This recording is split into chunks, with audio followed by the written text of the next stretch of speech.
I'm Teresa, and thank you so much for joining me this evening. Welcome to the live stream. Happy Monday to you. If you are watching this in real time or within the sound of my voice now, it is Monday, October the 6th of 2025, and we are just a couple hours away from a full moon. So happy full moon to you. Um, yeah, where is this week going? Where is this year going? But forget the week. Where is the year going? Hey, Michael, how are you? Welcome, welcome. Happy full moon to you. Yep. Hey, Niana, welcome in. Welcome in. You said it's still shining. I think the official full moon time supposed to be is 11:47 Eastern time tonight. So it's still another almost 4 hours to go before it's officially full moon. But yeah, we in the energy. So yeah. Yep, yep, yep. Oh, and I haven't, well, it's uploading right now. I did do a pick a card reading for the full moon energy. It is uploading as we speak. After the live stream, I'll publish it. Oh, you'll really like this pick a card then, Michael. I think the Empress, if I'm not mistaken, she came out in two of the three piles that I did. I did a pick a card reading for the full moon energies, and I think she came out in pile two and pile three. So if the Empress card has been really, really keen on your mind lately, like I said, once this, surely by the time this live stream is over, the it will have finished uploading and I will publish it immediately afterwards while we're still in full moon energy. Hey Antoine, welcome, welcome, brother, welcome. How are you? Awesome, cool. I'm gonna do a couple more. I mean, full moon energy hangs around for a couple of days, so I will probably get another. I know for sure the one that I did was just basically for the chosen. I'm going to do more of a cosmically aligned one for all the star seeds and galactic babies out there, so to speak. And then I may also do one for love. Um, I'm still trying to get rolling with look, y'all. I'm trying. I'm doing these energy. Been such a lazy, but I am getting rolling, rolling, rolling. Paul Snowcloud keeps reminding me about that fasting thing. Today is another day one for me. Michael, you will. I'm trying to tell you, look, a lot of us don't physically have one right now, but you got to have faith in what you know you're calling in from the ethers, brother. I don't physically have a love life, but I have one, a beautiful love life in the ethers. And I mean, we're in touch with each other, so that's we halfway there. But yeah, if you want to, like I said, just continue allowing the transformation, set that intention, and call it in, and it's coming. I'd like to remind people, if you don't have love coming right now and you can't figure out why it's not coming and why it's not coming, look at yourself. I want you to look in the mirror at yourself and look at what you know about your life. You not just anybody. You are not just any regular degular. If you are rare, doesn't it stand to reason that your mate will be equally rare? And it took you some years to get to this point in your level up. I'm not saying you wasn't a good person before, but look at how far you've come in the last 2, 3, 4, 5 years. Would you have wanted to date you 5 years ago? Probably not, and your divine counterpart wouldn't have wanted to either. So just like you've been leveling up in that, because think about the types of people we invited into our lives or we attracted into our lives 4 or 5 years ago.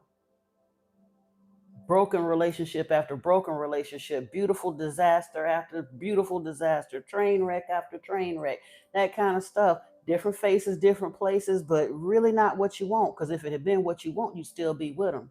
But once you healed from those, that was a starter pack. Once you heal from it and move past that, kind of had to sit with that in your leveling up in your maturity and understand that your divine counterpart was probably going through the same type of leveling up and transformation. So that takes some time to call in sometimes. See, I'm preaching. Hey, it's but I mean, we have to think about those things because we all get lonely. I said, what have I been saying? We in that are we there yet type energy because we want it now. Damn it, you know. I mean, be like, "Ugh, I want it, I want it, I want it, I want it, I want. But sometimes when spirit is shopping for you, it takes a little bit longer because they are busy finding that person to cross paths with you that is going to tick all of your boxes and some you didn't even think to ask for. But that's a lot of moving parts and a lot of stuff to arrange. And you had to heal and they had to heal. And yeah, it take a little time. Take a little time. You say you don't want to be a Phyllis Hyman. I'm preaching, but not to the choir. Hey, Oliver, welcome in. Welcome in. I remember a little bit about Phyllis Hyman's story, but I don't really remember. I'm gonna have to remind myself to look it up. I do remember. I think she had an unpleasant story though. Yeah. Chat, look, it was a lot of them women back in the day. Hi, Ryan Tab. I am a tarot reader, but I am not reading tarot tonight. I'm not a psychic. No, I am a spiritual being on a spiritual quest. I do happen to be clairaudiently tapped in and have some of the baddest tarot guides that ever plopped a card anywhere. But I'm kind of nice as a reader, but no, I'm not a psychic. I don't open myself to mediumship. I'm not living in confusion. I'm not confused at all.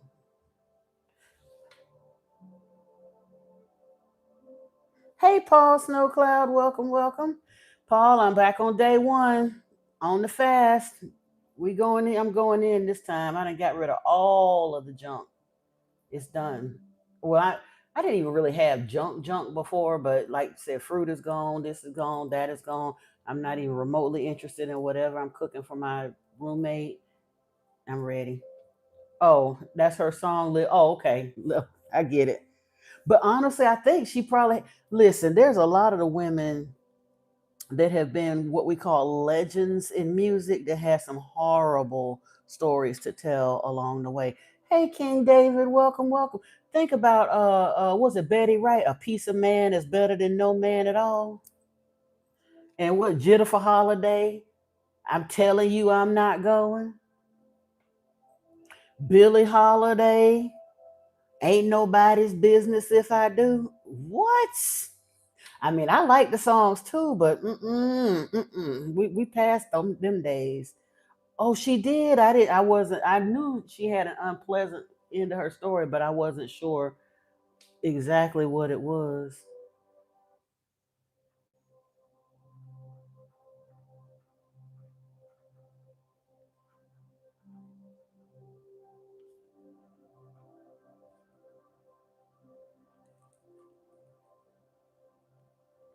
Wow. And she'd be singing about him, all of the painful hymns. That yeah, that's what I'm saying. It's a lot of women, unfortunately, singing about all of the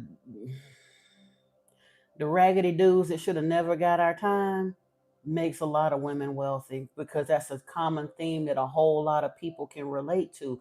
Sad songs really make the look, and men do it too. Like I said, look, Barry Manilow had everybody crying. You know what I mean? It was it Neil Diamond, song blue, the Carpenter. Jacked up relationships, unfortunately, have been more of a thing than the beautiful healthy relationships. Yeah, my yep. If my man take my last nickel and it leave me in a pickle, ain't nobody business if I do. If I go to church on Sunday and cabaret all day Monday, ain't nobody business if I do. And there's some line in there says something about if he take her last dollar and beat her and whatever, all kind of stuff. Like I said, I love Billie Holiday, and I'm not saying there's anything wrong with any of their music.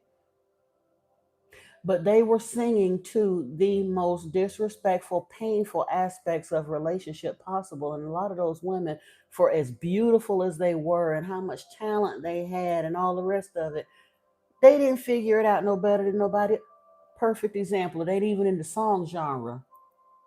Look at Halle Berry, one of the most beautiful women that they say has ever walked the face of the earth. How many times she done got sexiest woman alive? Can't keep a man to save her life. It seems like look like she's getting a little better at it now that she's gotten older. Yeah, if I'm beat up by my papa, I ain't gonna call no copper. I ain't gonna try to sing it to y'all because I don't really want to run you off of the live stream. But yeah, that was I love that song. The Decca Masters were amazing. I mean, yeah, but when you think about what she's actually saying, mm-mm. And they treated her bad, bad. Eartha Kitt had a very painful story, and lots of them.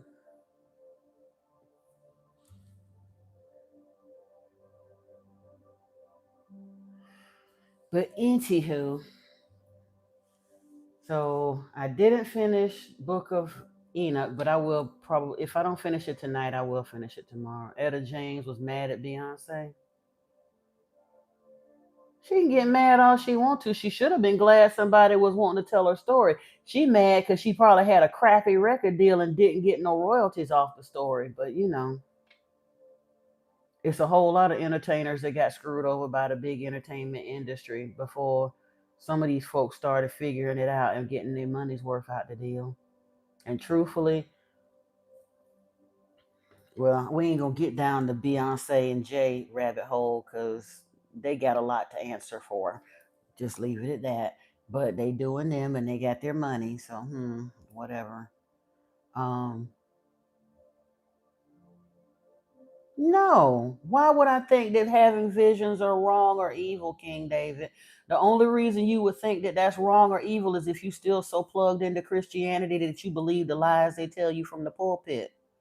Because if all the holy people can supposedly have visions and dreams and all the rest of that and be righteous, why would you be unrighteous or evil for having dreams and visions? Where do you think the dreams and visions came from?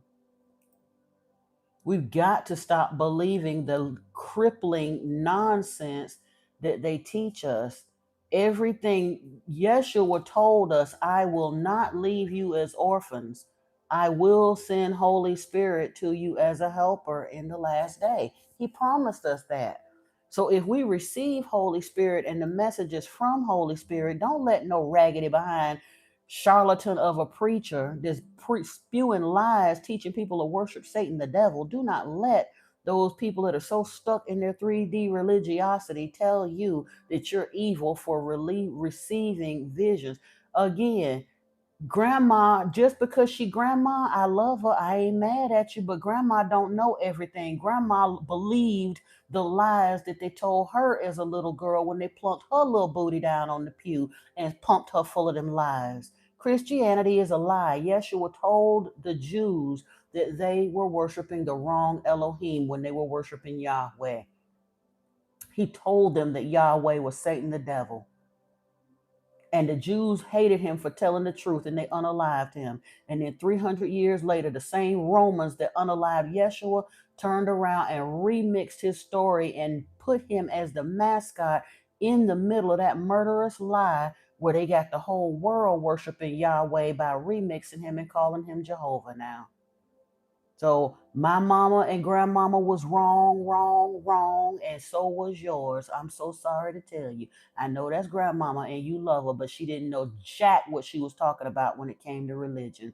If she was promoting Christianity, Judaism, or Islam, she was leading you blind because she didn't know no better either.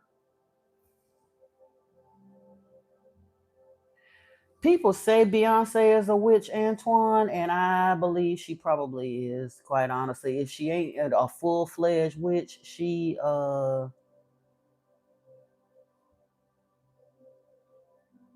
did Etta James really think at her big age that she was gonna be invited to do it, since the only reason people even really, really remember her song is because of Beyonce? Ain't Etta James like 90 years old now? Well, how's she gonna be mad? The person who lit, but again, that just go to show you people and their attitudes. Dolly Parton was extremely flattered when Whitney Houston did "I'll Always Love You" and made it a huge hit. Not to mention the fact Dolly Parton had her music rights together, so it made her several $1 million off of what Whitney did with that song. Etta is mad because she didn't have her music rights together and didn't get her money off that song, so she's salty. But she shouldn't have never thought that somebody was going to dig her up 50 years after her career has already ended to ask her to sing the song when Beyonce was the one that made it popular. I'm so sorry. You said, see what you were saying, the religion hangs you up. Yeah, it keeps you stuck. Oh, thank you for your well wishes and blessing, Antoine. Appreciate you. Yeah, and again, I hesitate to openly say because I don't know what all she does, but she takes her Oshun worship very, very seriously. I think she takes it further.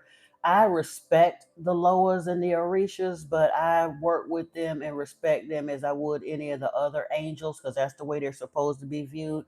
They were never intended to be worshiped. That's one of the reasons I don't really get into Ifa and the Yoruban religions and Vodun and Santeria and all of those because they have become just as corrupted as Christianity, Judaism, and Islam. They literally have been tacked into the Luciferian tag and they all kind of tie back into Yahweh. And a lot of those religions have gotten so adulterated. They out there, like I said, actively doing spell work and binding people and this and that. They literally, some of them practitioners can call down people's death and all that kind of nonsense. Yeah, I'm not fooling with none of that, but she do. I know she do.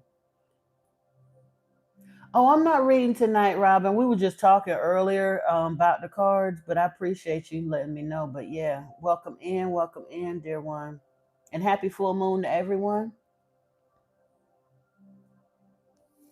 Yeah, but yeah, and that's what I'm saying. If she was so old that she has since passed away, she was too old to realistically think that she was going to be invited to the White House to sing.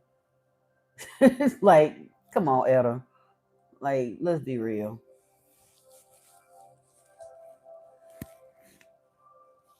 But yeah, when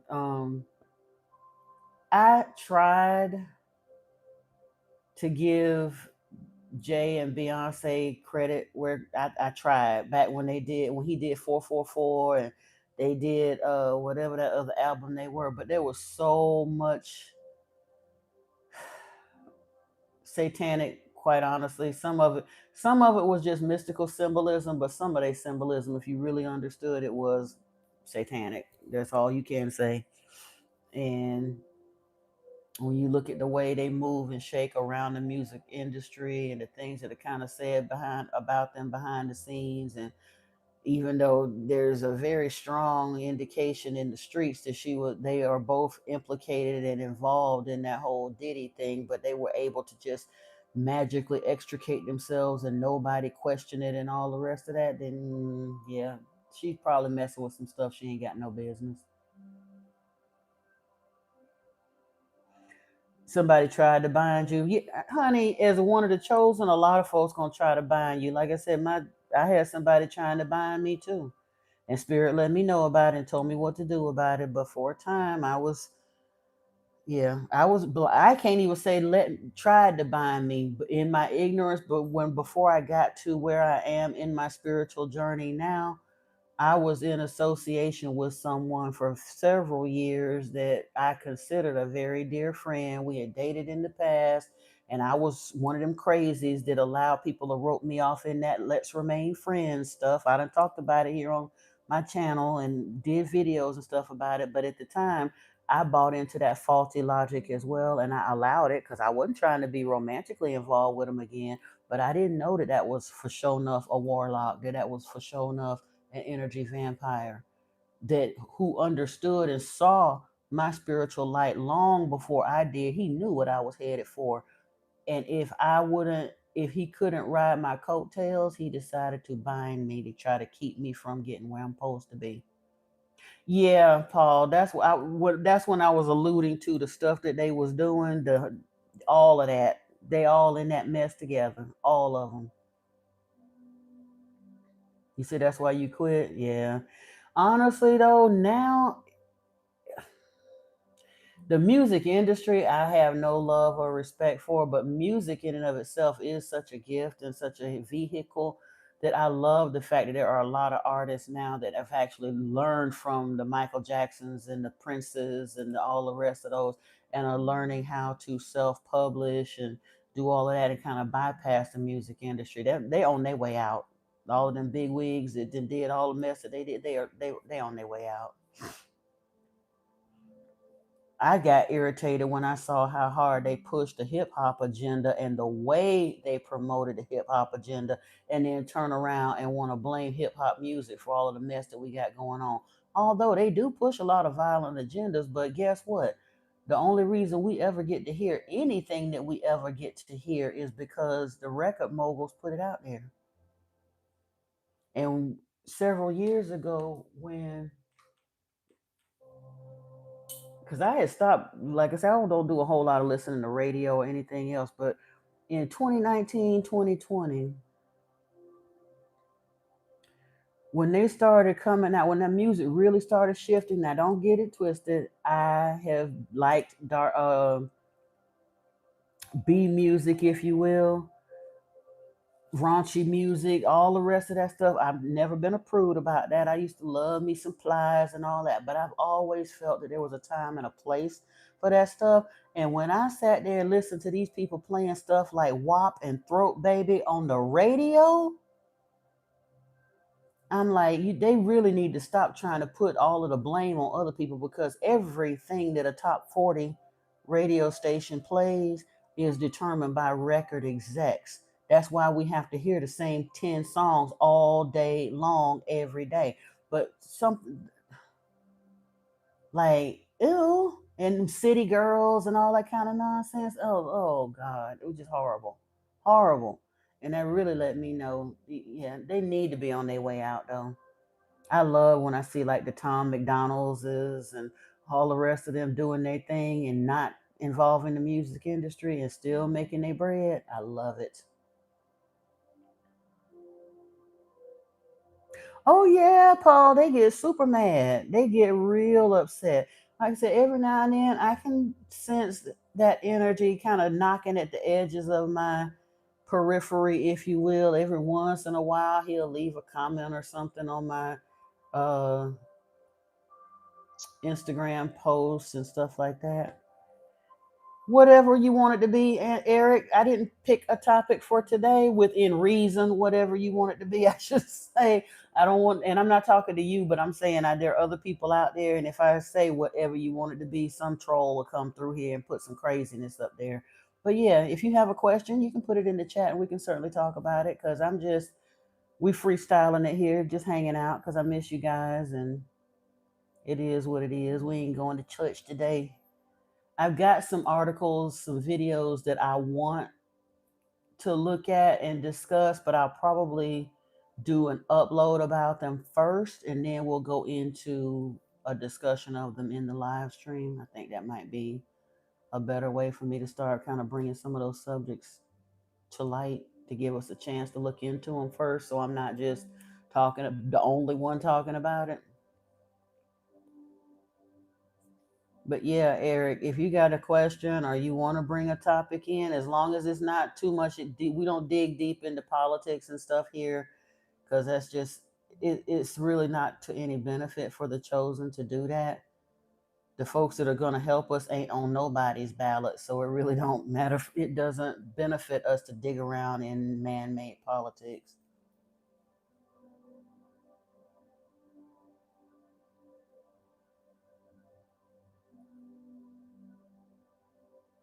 Hey, more hustle.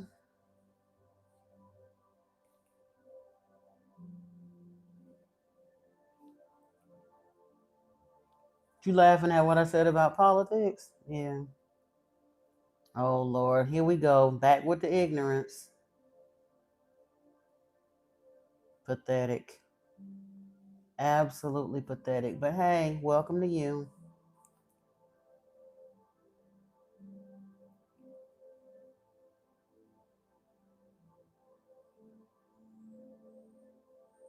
You know what the crazy part is? I would just about bet money that this fool is probably almost as big as I am. You ain't funny, and it ain't a joke.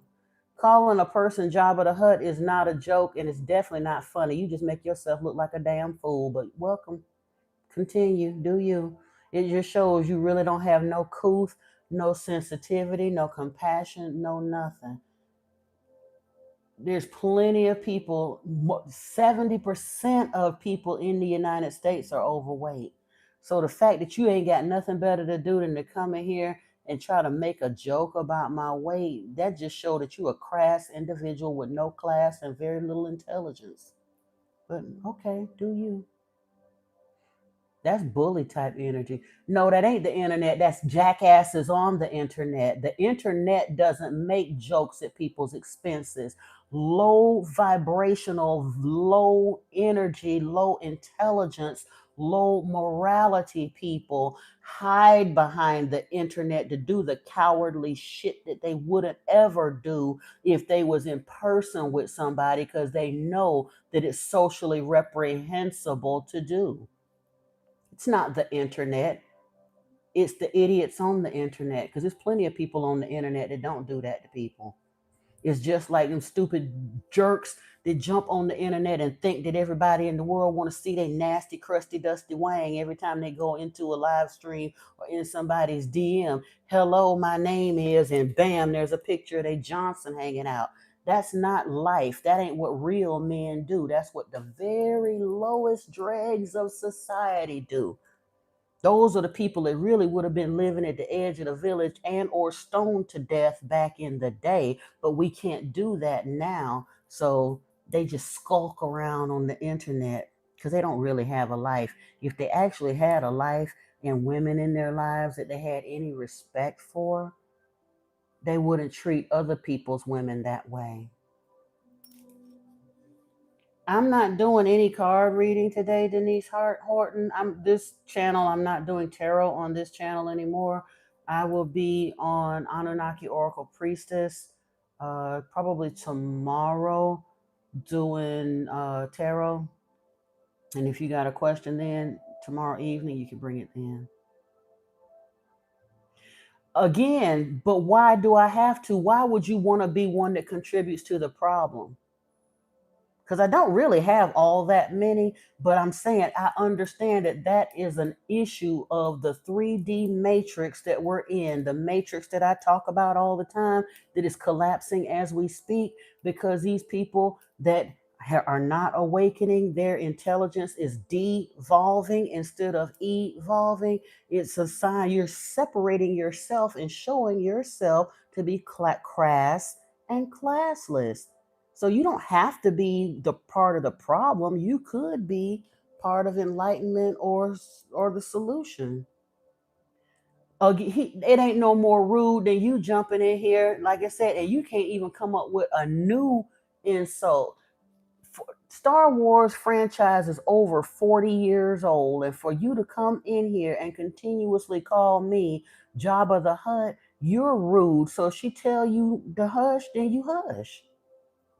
Exactly. Do you talk to your mama that way? Do you talk to your woman that way? Would you want somebody talking to your daughter that way? She should have said more than that, and she probably would have said it loud and proud. I would have said it if I seen you in person. I'm just trying to be nice here because everybody here in this live stream don't deserve the kind of cussing out your trifling ass deserve. And I'm trying to not allow it to bother me because it genuinely don't insult me. I'm just hoping you can understand how stupid you make yourself look. Past stupid. And the vast majority of people in the live stream would heartily cuss you out if they had the opportunity to. They don't like it. And yet your ignorant behind keep coming up in here and doing it. Just being a problem just because you can. And honestly, I shouldn't even be talking to you because that's the only reason you do it. You have such little life and so few friends that you would rather You want any kind of attention that you can get any way you can, even if it means being hated by several people that don't even know you. Just dumb. Again, no, if I go on TV, I don't have to. I don't have to sit. I really don't even have to pay no attention to you because I could just make you invisible right now and go on about my business. I don't have to waste my time on you because you really ain't worth me wasting my time on. I'm not reporting you for anything. That, and I didn't even tell my mods to do that. Those are regular people. I did not ask them to do none of that. I haven't touched the screen. I ain't reported you for nothing because you ain't worth my time to do that. I'm just saying you make yourself look stupid. People are here to learn and you trying to be a problem. But you know what? Y'all, we're gonna just let it go. More hustle, dead to me. I ain't got nothing else to say. She should, because she chose to. That's a grown woman. She free, black, and 21. She can do what she want to do. And she felt you were worth reporting for harassment and bullying. So that's how your peers view you. You say you have the authority, you have the right to do it, but your peers say you're being a bully. So they reported you. Hey, environment. You right, Eric. We're going on. I'm not paying no attention to nothing else he's saying. The rest of y'all should too. He'll get bored and go on about his business in a minute. And if he says something really crazy, we still don't have to acknowledge it. Just remove the comment and let him go on about his business.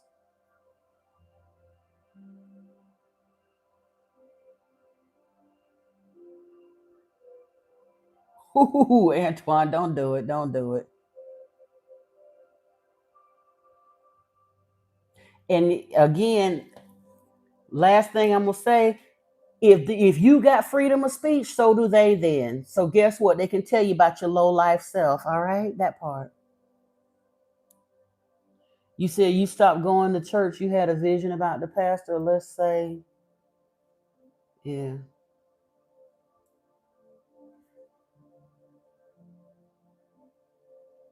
Says the keyboards want to be bullied. They don't even have no good sense. Y'all just leave him alone. Absolutely ignore him because for real, we've given him way more airtime than he deserves. We should just from now on, anytime he comes into the live stream, we're not even going to acknowledge him unless or until he can act like somebody, okay? Well, that's why I was saying, Eric. I was just kind of catching up with the crew, letting them know what was going on. I don't do tarot on this channel anymore, but on my other channel, I'm uploading a pick a card reading for the full moon energies. And some few folks were telling me what they had going on. They asked some questions. We could talk about pretty much anything you'd like. That's why I said if you wanted to ask a question or start a topic, you can. As long as it's not politics. I don't really like to get involved into the politics of the place. But let me see if there's something else we could talk about here.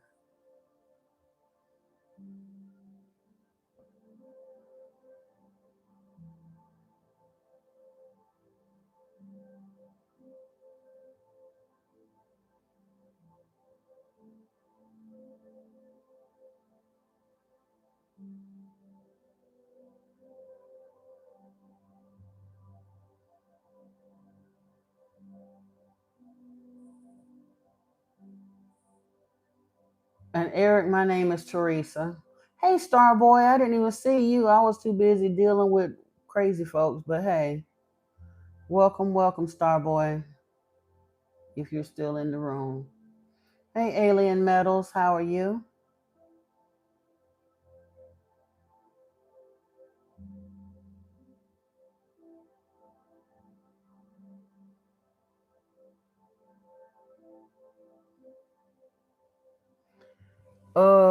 Goog, whoever you are, I'm not religious anymore. I'm spiritual. I was born and raised Christian, but I stepped away from it once I kept digging and digging and kind of understood the truth. Now, I read from the Bible quite a bit on my channel now. I just finished, if you go and look at my videos, I recently did um, a video about uh, Amos and Obadiah and the nature of Yahweh. Oh, you can't view Atlas now? Hey, Unique, you know what? Yeah, can you do me a favor when you get a chance and email me your or if you're in the WhatsApp group, whichever way, but can you email me a link to your channel? Because I was trying to search for you the other day and could not find your channel. I thought you had removed your content.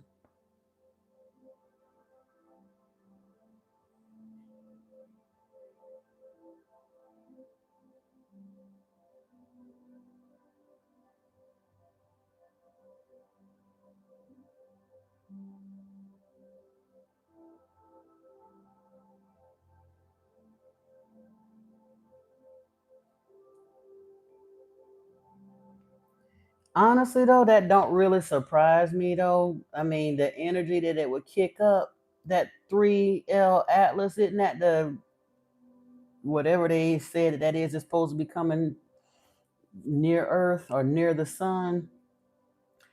It's kind of like most folks when they really get near spacecraft and stuff, it starts messing with the electronics and stuff. I wouldn't be surprised if it's kind of that sort of energy too. The energy is ramped up so much.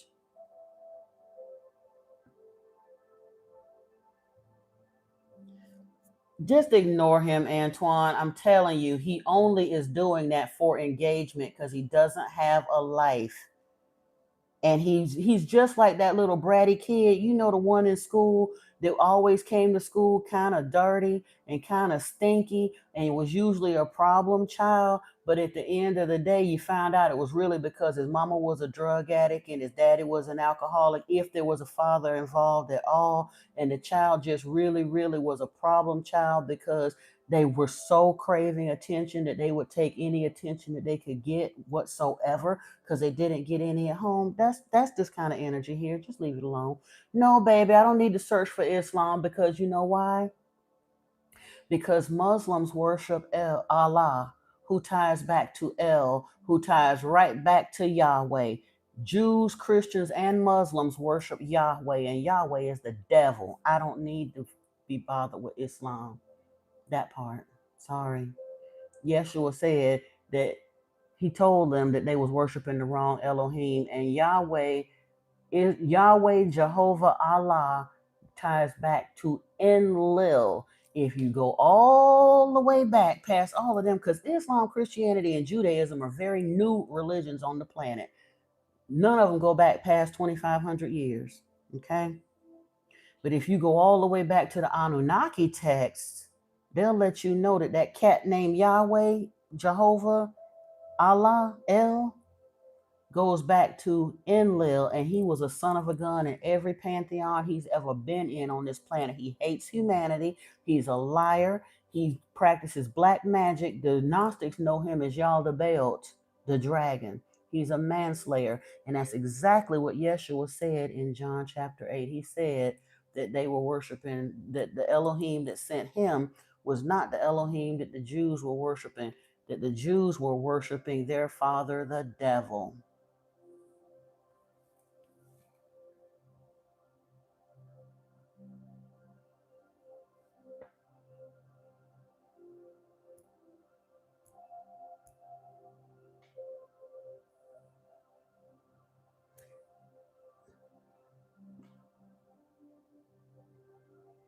Yeah. That's why Eric. That's why I said I wasn't paying him no more attention because he talk over here talking about other people's education or degrees. I know damn well he ain't got no education or degree because people that then bothered to spend $100,000 on an education really got better things to do with their time than to come into somebody's live stream and start making insults based on people's physical appearance. You see, he hides his appearance. He won't even show what he looked like. Can't nobody even go to the channel and see. He's so ashamed of his appearance.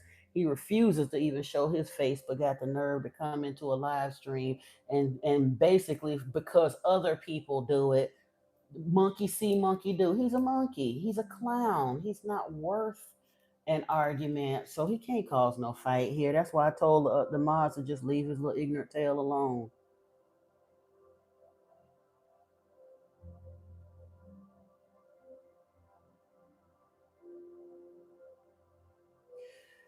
You know what, Eric, though? I said it the other week, and it's so funny because people like that, and I get mostly what I get, they're not insulting me physically, but they'll come in with the you need to turn back to Jesus. I'm gonna pray for you. And this other person said, I need to turn to Islam and all that. And I sat there, I thought about it. I'm like, you know what? At the end of this ride, when that 3D matrix folds back on itself, or when they transition off of this planet and they find out the truth, they're gonna have the biggest oh shit moment ever. They'll find out that I wasn't ignorant, that I did know what I was talking about. Because here's the thing, I'm not making up any of this. I'm discussing things that have literally been being discussed in academic regions, in theosophical societies, theological discussions, new thought discussions, all of that for over 100 years. I'm not just making stuff up, and I'm not talking out the side of my neck. Rudolf Steiner talked about the Elohim, the fact that there was the who they were talking about when they said, let us make man in our image in Genesis chapter 1. He had that discussion in 1925. And these people are so ignorant, they ain't bothered to put their heads in a book nowhere. But when other people read about it and come and discuss it, they still want to cling to the antiquated, ignorant nonsense that's been being spewed for the last 2,000 years on this planet.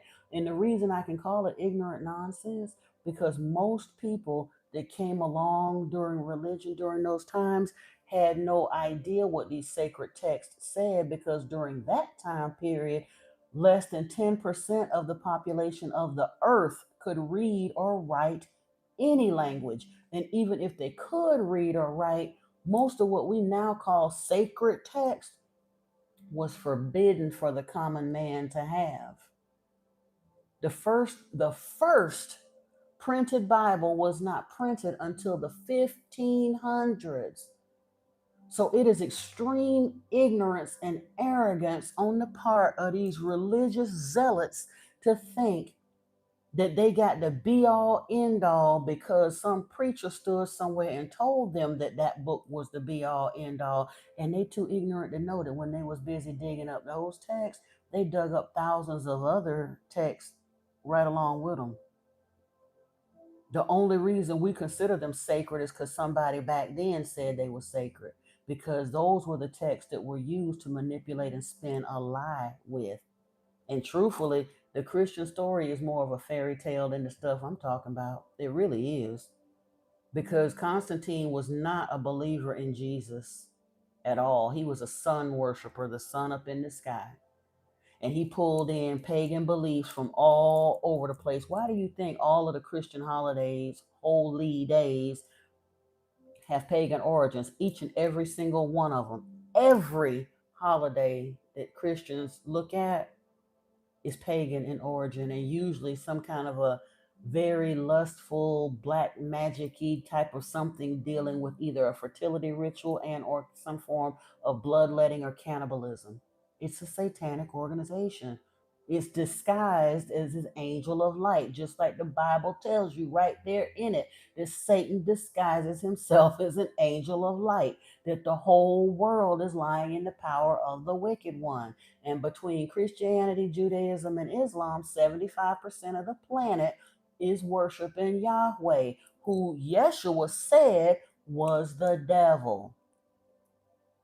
They have bamboozled humanity and turned around and told us that everything else that was older than Christianity was mythology. Don't pay no attention to that. Just watch the bouncing ball over here. And humanity went for it because Abraham and Moses was crazy enough to worship that bloodthirsty demon. And they got the Jews doing it. And then the Romans turned around and said, well, if the Jews doing it, we're just going to remix this. And we'll tell the people that Yeshua was trying to point everybody to worshiping the same God that the Jews was worshiping. And that is exactly the opposite of what he said. Go read the Gospel of John. He told them, you don't know my Father, you worship your father, the devil.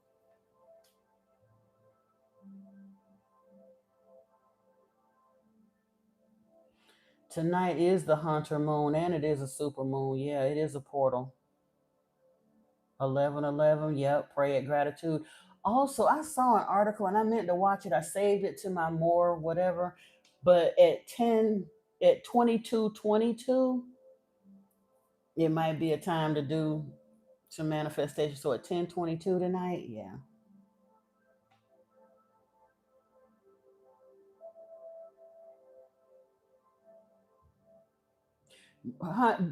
Goog, whoever you are, Islam has been distorted by man, honey. First of all, nobody can even tell you whether or not Islam says what Muhammad actually said, peace be upon him, because Muhammad couldn't read and write. And what really makes you think if the Jewish texts were being distorted, the Muslims and the Jews was right there in the same part of the world together, dealing with the same kind of political factions, the same kind of unrest, the same kind of battles and wars, and you honestly are naive enough to think that the Jewish text got adulterated and the Muslim text didn't? Bruh, sis, whoever you are, come on now. The reason I know that Muslims don't have the truth is because of the way they treat their women and the way they treat each other. If Muslims had the truth, there would be peace among them. And there is not. You could say peace be upon him all you want, but look at how they've been fighting each other ever since. Same thing with the Jews, same thing with the Christians. I'm not singling Muslims out. They don't have any peace because they don't worship a peaceful God. They worship a God that allows murder and slavery and subjugation, that allows war and misogyny and slavery. That's not the true God according to Yeshua.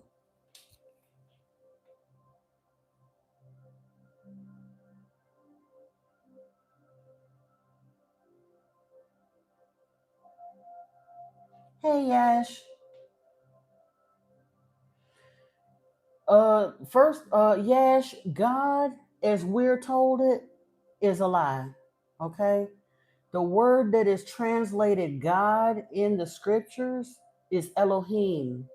And that word does not mean God in any non corporeal, alpha, omega, sky daddy sense. That word simply means powerful ones in the plural. And El Shaddai means sons of the powerful ones. Now, if you want to get a concept of what God is in the physical, again, you have to go back to the older text in the Lost Book of Enki. Enki refers to what they consider God, the person who actually put earth here with the rivers and the streams and the animals and all of that made Ea, earth. They refer to that being as the creator of all. That's the one in Genesis 1:1 where it says, in the beginning, God created the heavens and the earth. That one. But everything else in the Bible book after Genesis 1:1, by the time you get around to Genesis 1, around verse 20, they're talking about let us make man in our image. That's when the Anunnaki came in and dared to play gods, but those are not gods. They have literally had humanity worshiping beings from another planet that said that they were gods, but they are not gods. And Allah is one of those beings. He was Elohim, one of the Anunnaki who came from Nibiru, not from heaven. So Muslims have been just as lied to and bamboozled as the rest of humanity. But all three of them, in their ignorance, swear and be damned, they got the truth and they worship the one and only true God. And all three of them is worshiping the same dragon who hates humanity, who has only ever lied to us and sought after our destruction. The one that's actually trying to help us, Enki, nobody want to pay no attention to him. Don't even want to acknowledge that he exists because Yahweh went on a campaign. He said, I'm a jealous God. And he edged all the other ones out. He absorbed Baal. He absorbed it. Well, he was Beelzebub was his other name, but Baal, at one time, the Jews worshiped Yahweh in the temple alongside Baal and Asherah. And Asherah was said to be in Yahweh's wife. He edged her out and absorbed Baal. But El is that same kind of energy. So,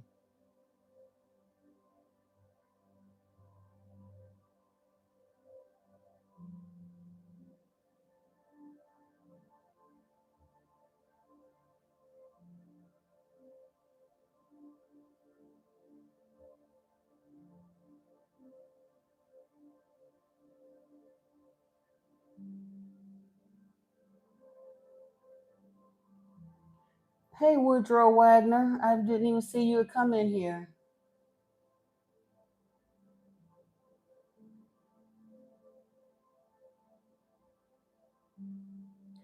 Oh, now you go. Now that you done decided you want to throw racial epithets around more hustle, now you can be putting time out. We really don't do that. You're not calling nobody no saying nothing around here, you ignorant troll. I don't need to look for no scientific miracles in the Quran, Goog, because again, when you go back to texts that are thousands of years older, you can trace back through all the different pantheons to see the true nature of Yahweh, Allah, El, because he's worn a lot of different names. Those are not the only names he wore. Jehovah is the newest name. Yahweh, no, I guess Allah would be the very newest because Islam came along in 600 AD, so that's even newer than Christianity or Judaism. But Allah is the newest name. Jehovah is the next newest name. Yahweh was the third newest name. But before those, if you continue to go down back through history, he has been known as Zeus, he has been known as Odin, he has been known as Bacchus, as Yao, Aeonus, Dionysus. He's been known as a lot of different things. And like I said, he was a nasty so and so in all of those pantheons that he showed up in. But the very first pantheon that he showed up in was when he came here from Nibiru, according to them. It ain't a matter of me just believing in aliens. That's written in the text that they have found and dug up out the ground and translated to tell the rest of their story. The little bit that we get in the Bible is an adapted, redacted, abbreviated version. But if you go back and look at those other ancient texts that are thousands and thousands and thousands of years older than the Bible text, they will tell you they came here from Nibiru. And the they is Lord Enki, Lord Enlil, Ninmah, whose later names were Ninhursag, and we know her as Isis, and Enki's son Ningish Zeta, we know him as Thoth.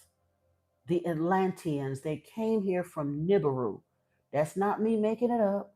That's not no fairy tale. Anybody that still says that, that's proof they've never read a book. Because I'm not, again, why would I go and make that up? But why would you believe? That's literally like me saying, I'm going to write a book today. And because I just decided to write down, this is the story the way it is, and da da da da da, here in 2025, that everything that came before 2025 is null and void. It didn't happen. It don't exist. It's not reliable. None of that. Just because I said so. That's exactly what happened with Christianity. Constantine was not a follower of Yeshua. He created a religion to create unity in his empire because they had a whole lot of different pockets of religion all over the Roman Empire. And he created Christianity as a unifying factor and laced it full of a lot of the other traditions of the other religions so that everybody got a little bit of something that they liked because they wanted to put butts in the seat. And the story of Yeshua was still very popular 300 years after they killed him. So they put him in the middle of this book as the primary mascot, but he was not telling nobody to go and worship Yahweh. He just simply was not.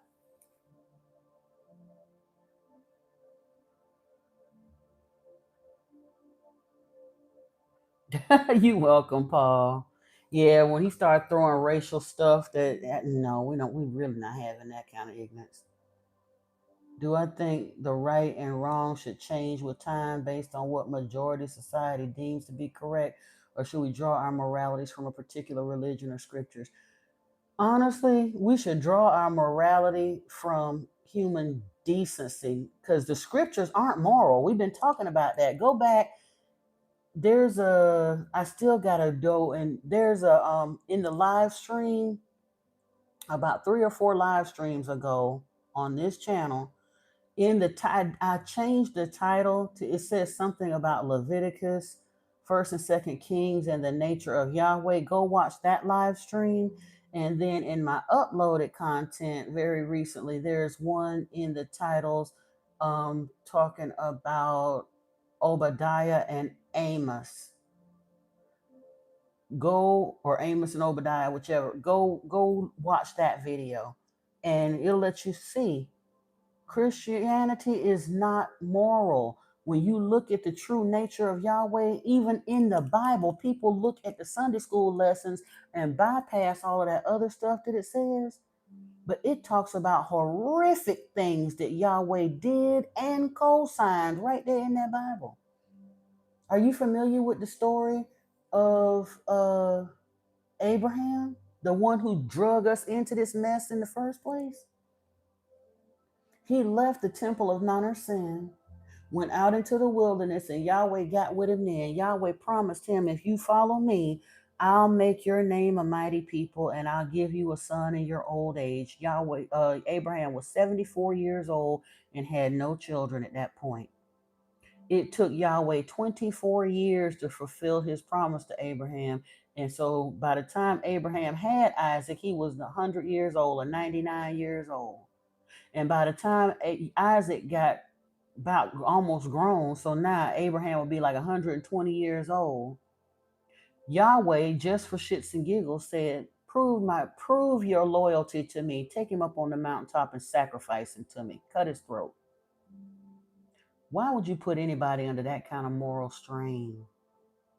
Oh, but I forgot. It was all right. He did the same thing to Job. He actually did kill 10 of Job's children to prove a point, prove his loyalty to him. He thousands of head of cattle, thousands of head of sheep and goats, all of the man's properties, all of the man's livestock, grains, farmland, everything gone overnight, and killed 10 of that man's adult children overnight just to prove a point. What kind of morality is that? Yash, I'll wait. But that's the same dude that they tell in that story, that book, about how the folks wanted the angels or whatever, they were so pleasing to look at or what have you, and the people of the town wanted them so bad, and he told them, no, don't mess with these men of God, and he let them violate that man's concubine all night long until she died. That part. There's nothing moral about religion. We should have better morals than what Yahweh lays down for his people. We should have better morals than what Islam lays down for their people. They can tell you about it's all peaceful and all that. On paper, Islam looks good, but they set people on fire. They strap bombs to their chest and blow people up. And in some of those countries over there, they mutilate baby girls so that they have excruciating pain with the female reproductive act for the rest of their lives. Where's the morality in that? I'll wait. And the Jews ain't no damn better. Turn on the news and see the shit they doing over there. In fact, the Jews, several times in the scriptures, Yahweh got so done with them, he told them that they was a stiff-necked people, and he washed his hands of them, but they still swear and be damned that they the chosen of Yahweh. He told them straight up he didn't like the shiesty way they did business. They had stopped and went back to worshiping Asherah. It's several times in the scriptures where he told them flat out he brought them plagues, pestilence, and everything else because of the crappy way that they were doing business with people. and the way that they were worshiping him. He was not pleased with them. And he, like I said, whatever he had been making them promises for hundreds of years and never fulfilled it. But he damn sure wasn't fulfilling it after he said, "I'm done with you. You are stiff-necked people, and I wash my hands of you." But they still swear and be damned to this day that they are the chosen ones, and they use that chosen status to justify acting the way that they act in the world. What kind of religious morality do any of them people have that anybody should want to emulate? We ain't had no peace on this planet since Yahweh been in power.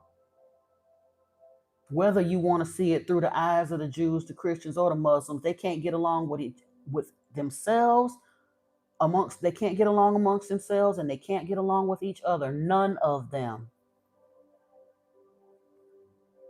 Oh dang, I ain't even see what Lemon Hill had to say. Hey, little Ed, welcome.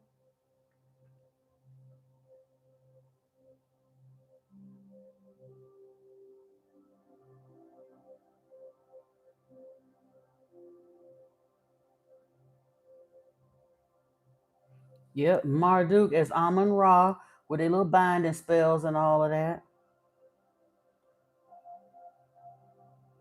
I kind of sort of wish, I'm nosy now. I wish I had seen what Lemonhead said, but I probably don't want to. Hey, Randy Slim. Oh, here we go with another one of these ultra enlightened idiots with this Megillah crap. There is no Megillah tribe, you fool. And I know good and damn well you ain't talking about nobody, because I'm not paying no more attention to you either. So you can carry your ignorant self on.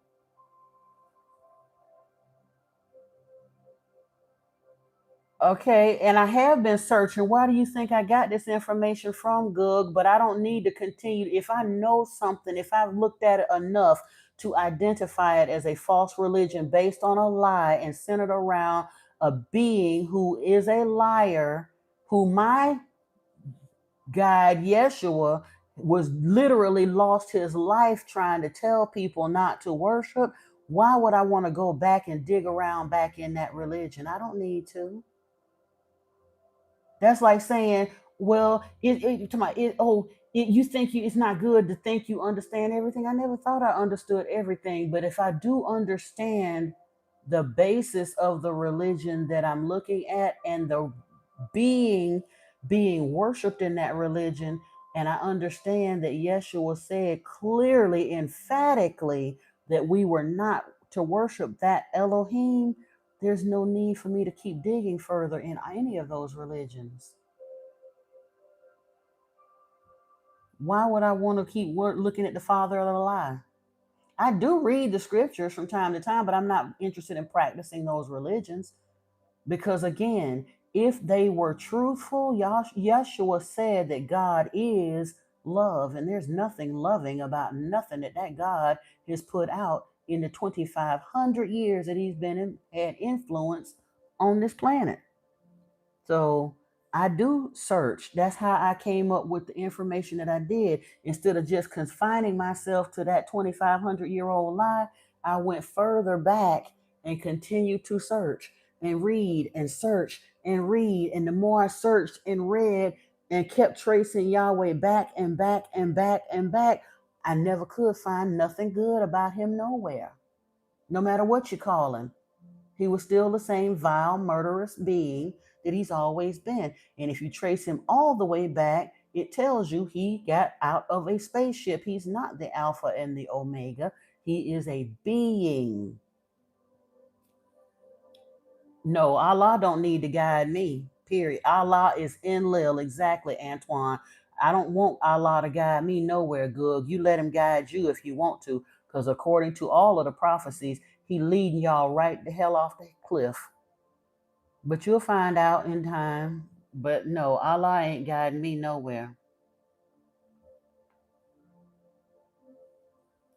Exactly. I don't know why they swear up and down, because they want, Robin. They want so bad for the Quran to be different than the Torah, the Talmud, and the Bible, but it's the same. It's virtually the same. That's one of the reasons why Muslims will accept, quote unquote, the children of the book. They are cousin religions from each other because they worship the same jacked up dude.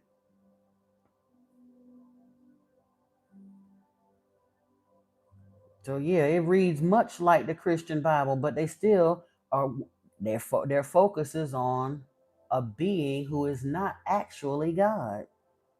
He's a false God. He's the devil. Yeshua said so. And if you continue to trace him all the way back, like I said, they want to stop right there as if Christianity, Islam, and Judaism is the be all end all. They don't want to look no further. But those are the newest kids on the block. If you continue searching further back, you'll find out that Yahweh traces all the way back to Enlil, and his first titles when he got here was Lord of the Command and Satan of the Eden. He is Satan the devil.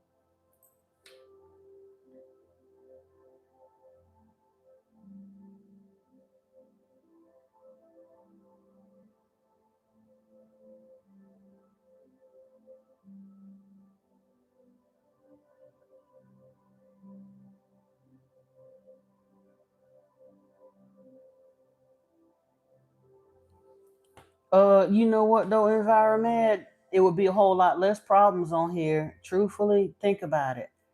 The scriptures say the whole world is lying on in the power of the wicked one. 75% of the planet worships Yahweh. If things flipped around and people were actually following what the other 25% of the planet was doing, we wouldn't have nearly as many problems. Think about it. If 75% of the planet was Buddhist, Jainist, Taoist, Hindu, any of those, and there's other ones in there, I'm not called Sikh, any of those. If 75% of the planet were following the Enkiite philosophies instead of the Enlilite religions, we wouldn't have nearly as many problems. That part. Hey, little Ed, what's up? What's up, child? I would. You can pray if they ain't gonna be no closer to a peace agreement. And I hate to say that, Paul, but you know why they're not going to? Go read Revelation, and you'll find out why.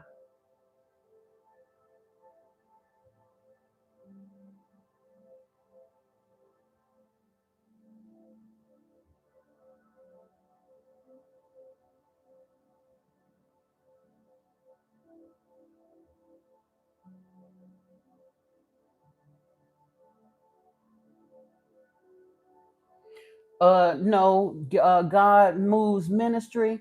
No, you supposedly let you tell it. They, according to Christianity claims Yeshua is our Lord and Savior. I never said he was Satan. I said Jehovah, the God that y'all claim to worship instead, is Satan. Jehovah, Yahweh, Allah is Satan the devil. Yes, the Gnostics knew that. They called him Yah the Baals. It's just Christianity got themselves bamboozled enough that they forgot. Because Paul came along and deceived them, just like Yeshua said he would. He said after he left the earth that there would come along a great deceiver that would lead humanity lost. And right on schedule, about 100 years after they put him to death, here come Paul with this so-called conversion on the road to Damascus and flipped the script on everything Yeshua had said and firmly buckle down that the religion into Yahweh worship. When John chapter 8, hold on, let me show you, because I ain't got to tell you, I can show you. Hold on, let's go. Wait a minute. Oh, here it goes. Wait a minute. I dropped my Bible.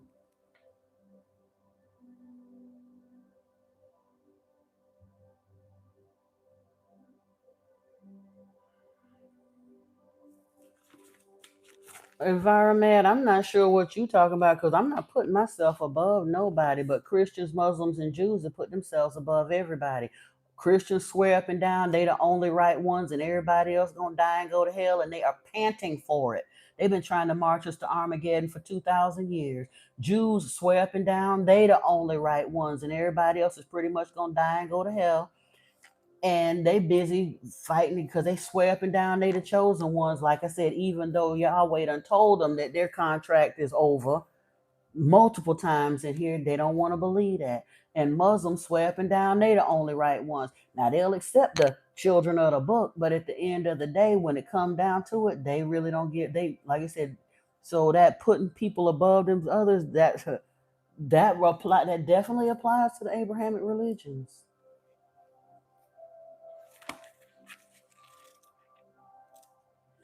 Thank you, Lil Ed. Again, you have people. I'm glad you understand what we talking about here. But some of these folks ain't read no books nowhere. But because I'm saying things that go against what they done heard in Sunday school, they think I'm just making stuff up. They don't understand. If they actually would take the time to read it, they find out. But John chapter 8, verse 42, Yeshua said to them, "If the Elohim were your father, you would love me, for I came from Elohim and I am here. I came not of my own accord, but he sent me. Why do you not understand what I say? It is because you cannot bear to hear my word. You are of your father the devil, and your will is to do your father's desires. He was a murderer from the beginning and does not stand in the truth because there is no truth in him. When he lies, he speaks out of his own character, for he is a liar and the father of lies. But because I tell the truth, you do not believe me." And they immediately went and started trying to seek getting him put to death. And that's in one verse in there, but all throughout John, he was telling them, you really don't know. I'm trying to tell you something different. And they kind of sort of knew he was the prophesied one. That's the reason they didn't want to do it. They wanted him dead, but they didn't want to do it themselves. So they delivered him up to the Romans. And Pontius Pilate interrogated him at length and finally was like, "I can find no fault with this man. Why don't I return him back to you as is the custom?" They said, "Oh, no, no, no. They'd rather have the murderer or the thief returned back to them." They wanted Yeshua put to death because Yeshua was telling them, "You are worshiping the wrong Elohim." And here we are 2,000 years later. The people still won't listen. They still come in here and clown and carry on. Why? Because some little dude with a funny hat and a white robe told them otherwise.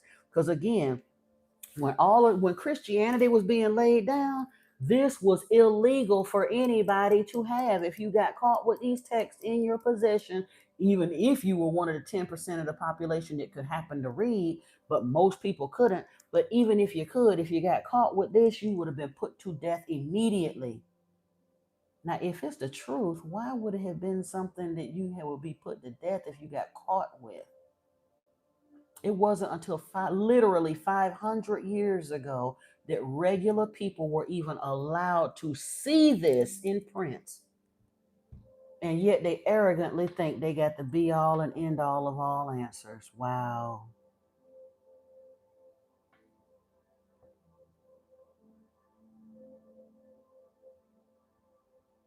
Again, I don't have to look to the Prophet Muhammad. You look to him if you want to. Muhammad was just as lost and misled as Abraham and Moses were, respectfully. That's what you get for following too much behind people. Like Muhammad couldn't make no mistake. Now, normally I do the little peace be upon him because that's the mess y'all came up with. But Muhammad was a man, like any other man. Abraham was a man, like any other man. Moses was a man, and they chose poorly. They chose to follow the dragon. And they got humanity doing the same because you scared the buck because y'all done did so much pomp and circumstance bowing after Muhammad that you can't understand that Muhammad might not have been the sharpest tool in the shed either. For sure, Abraham and Moses wasn't because they chose to follow a bloodthirsty murderer. Moses was on the run for his life. He had killed somebody in Pharaoh's court, and Yahweh didn't care, sent him right back in there and said, "Go get the people out for me." The Jews were not worshiping Yahweh at that time. And Moses literally put his life on the line just because Yahweh said so. The devil is a lie. Why? They had other gods they was worshiping because he promised them freedom from the Egyptians. And just as soon as he got them out of Egypt, turned around and threatened to kill all of them at the foot of Mount Sinai. That's not somebody that you want to worship.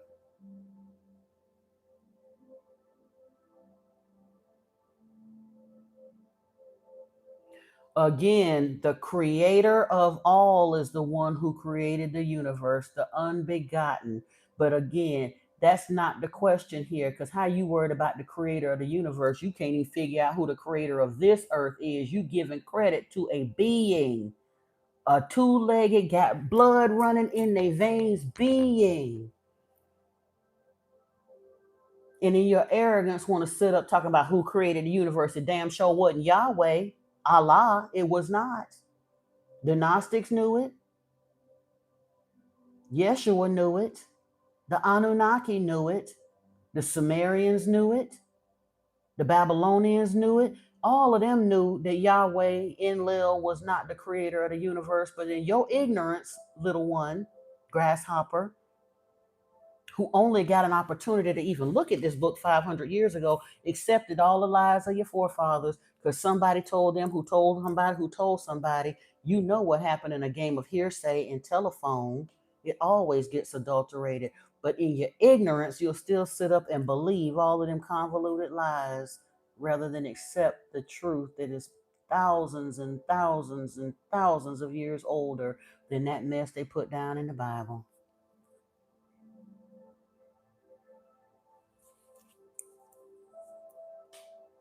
Yep, in 16th century England, possessing an English Bible could cost you your life. Translating the sacred text into the language of the common people was seen as heresy. Yep, it was a threat to religious authority. Yep. And people don't even understand the only reason we got Christianity as widespread as we do is because the church went on a massive land grab between what they call the Holy Wars, the Crusades. They went around the world crashing into villages and religious systems and basically said, this is the way it's going to be. You will worship Jehovah or you will die where you stand. They unalived 80 million people to establish that religion on the earth. If it was the truth, why did they have to kill damn near 100 million people and make it stick? That part. Exactly. He was a man and a prophet. And so was Yeshua. And that prophet told them, y'all don't know what you're doing. You're worshiping the wrong Elohim. They have scrubbed the scriptures in such a way to genericize that, but that word God don't mean what you think it means. Elohim just means powerful ones. And I'm telling you, you're worshiping the wrong one. But instead, they would still rather bow to the dragon than listen to Yeshua. They put Yeshua to death.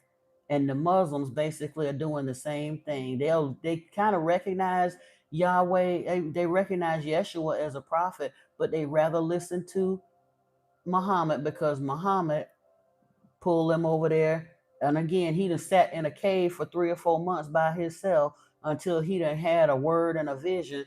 And Yahweh likes to pick outliers like that. That's how he got Abraham on the hook. That's how he got Moses on the hook. And if you actually look at the nature of all of the fathers of these major religions, they're not somebody that nobody should have been following. The only reason people follow Muhammad like that was because he just so happened one of the wives he collected was filthy, stinking rich and loved to hustle Muhammad and was willing to back him in anything he chose to do. That's how he got on. But that doesn't mean he was right. Again, look at Abraham. Abraham started out his relationship with Yahweh on a lie, afraid of his life. Sat there and told the Pharaoh that his wife was his sister because he was afraid because he had a beautiful wife that they would kill him. So rather than tell the truth, he sat there and lied to the Pharaoh, and the Pharaoh was going to marry his wife. And instead of Yahweh setting the record straight, Yahweh sent plagues to the Pharaoh. And finally, Pharaoh was like, man, why didn't you just tell me? You got me over here lusting after your wife. I was getting ready to wife her up myself. Take your wife and your gifts or whatever, just go. When they could have just told the truth to start with. So Abraham was a liar and a coward. Moses was a murderer with a speech impediment and a coward who didn't mind resorting to black magic to try to get to do whatever. Abraham, like I said, he got in with Yahweh, in for a penny, in for a pound. Not model citizens, people. Hey J500, what's up?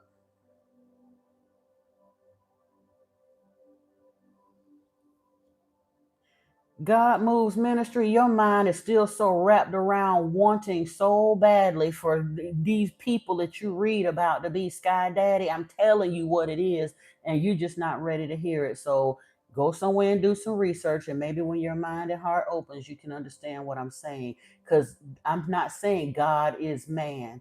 I'm saying the one you're saying is God on this planet are beings, yes, a man, not completely human, no. Anunnaki from another planet, yes, but not Alpha Omega, invisible creator of all the heavens and the earth. Absolutely not. The creator of all has not chosen to interfere with this ever since. Now, there was 2 times, according to the Anunnaki, that the creator of all weighed in about what the Anunnaki did here. Before the flood, the creator of all sent his messenger Galzu to speak to Enki through a dream. And basically, I'm paraphrasing now because I don't know, the lost book is not set down a chapter and verse, so I can't go find the exact page it's on. But Galzu came to Lord Enki and said basically, look, the creator of all has just sees what you're doing here. He ain't tell you to come here messing with his creation, but since you've chosen to do so, they are supposed to stay here. This is their home and they are to be preserved. And Galzu gave Enki the dimensions for the vessel that he turned around and gave to Noah to preserve them through the flood. Yahweh, Jehovah, the one that's claiming to be God in the Bible, went to the council, to the 7 who judge on Nibiru, and demanded that humanity not be told about the flood that was coming, that we be allowed to drown like sewer rats. He was mad as hell when he found out that humans survived the flood, which come to find out some of the Canaanites they survived anyway, even though they weren't on the ark. They were able to get to high enough ground. There would have been humans that survived anyway, but Lord Enki put a lot of the genetic samples. We listened to that story about how they came on the ark 2 by 2 and 7 by 7. According to the Anunnaki text, they did bring in some actual livestock, but most of what was brought into the ark were genetic samples, and they were sealed in an a case of acacia with bitumen and pitch around it as well, just in case that vessel did not survive the flood intact, because it was a disc that was made to float on the water and all of that. But yeah, that whole story, because I always wonder how in the world could a man that's 100 years old simultaneously, they claim it took him 40 years to build the ark, but simultaneously be roaming all around the world to collect everything. And if you put 2 of everything on there, when you get around to things like the Komodo dragons and then big boa constrictors and woolly mammoths and big polar bears and crocodiles and things like that, how is it that anybody survived that trip? You locked up on a ship with a couple of Komodo dragons. I promise you, there wouldn't have been no humans and very little other animals left on there. They don't even like each other. They're very violent. They'd have killed everything in that boat. Hey, Vegan Steve. Hey, Glove 300. You're welcome. Hey, Noah Graben. Welcome. Shreg 223. Yes, Yeshua is the way and the truth and the life. It's just too bad that too many people don't understand what he was actually saying. Christians are quick to quote that he's the way and the truth and the life, and they have no idea what that means. Because, like I said, he was not pointing nobody to Yahweh, just exactly the opposite.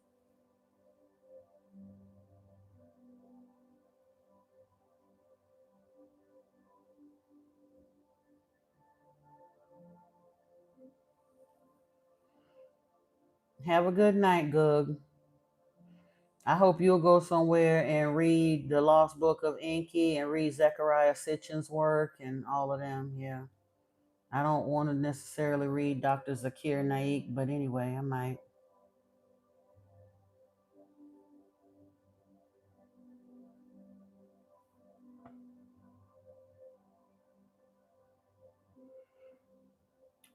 God Moves Ministry. Christians ain't supposed to wear crystals. They'll look against that because, again, everything that could actually help you, Christians do not want you to do. But if you actually have outside forces and energy problems, you might want to look at getting some black tourmaline in your life or onyx. Things like that can kind of protect you. But you at a point now, you're in a crisis of your faith, so you can't straddle a fence on that, because if you're in a Christian congregation, they don't mess with the crystals and stuff. They don't really want you meditating too much, like talking about it. They don't want you doing spiritual baths and doing too much with herbal baths and things like that. Everything that could help you protect yourself, Christianity looks against it. They don't even want you burning incense, even though they do it. They don't want you using divination, even though the Levitical priests did it in the scriptures. They carried the Ummah and the Thummim, which were two divination tools, right in their breastplate. They had 12 crystals on their breastplate that they claim was for the nation of Israel, but they sound kind of like Zodiacal Christians too. He says some say the earth stopped spinning and water kept moving.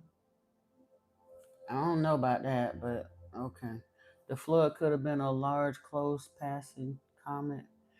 Honestly, I think it did. Well, I don't know exactly what caused it, but it wasn't something that they, like I said, Yahweh took credit for having caused the flood. But according to the Lost Book of Enki, they didn't cause it, but they couldn't stop it either. So they just pulled up their spaceships and stuff and hauled up out of here. And like I said, the vast majority of humanity drowned and stuff. But I honestly think it has something to do with Nibiru's, because Nibiru's orbit isn't perfect. It's kind of, it wobbles. And I mean, it takes 3,600 years for them to come around, but I think every other whatever it is orbit of theirs is like it's the elliptical comes really close and it does affect us. It has something to do with either a comet or Nibiru or something coming close to us. That's one of the reasons they said in the Lost Book that within 2 showers of the flood that another cataclysm would be coming. They know it. Again, they didn't cause it, but they can't prevent it either. And they know another one is going to happen because that what yeah.